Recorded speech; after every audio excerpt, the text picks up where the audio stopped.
শীতকাল আসা মানেই যাদের বাতের ব্যথায় কষ্ট পাওয়া, যাদের আছে, যাদের পরিবারের আপনজন, যাদের পরিবারের বয়োজ্যেষ্ঠাদের আছে, তারা জানে কি কষ্ট। উঠতে পারে না, চলতে পারে না, কষ্ট কষ্ট কষ্ট। শীতকাল আসা মানে যেন ব্যথাটা বেশ জাঁকিয়ে বসা। শীত যেমন জাঁকিয়ে পড়ছে, ব্যথা তেমনি জাঁকিয়ে উঠেছে। এত কষ্ট।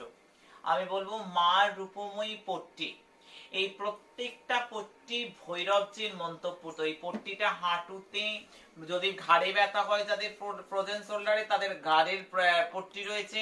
যাদের কোমরে ব্যথা তাদের কোমরের পট্টি, যাদের হাঁটুতে বাতের ব্যথা তাদের বাতের পট্টি। এটা মা রূপময়ী পট্টি, এটা মন্তব্য করা, এটা ভৈরবজির কৃপা, এটা তারা সিদ্ধেশ্বরী মহারানীজি, সর্বরোগ বিনাশিনী যিনি, তার কৃপা। এই দরবারে তো মানুষ আর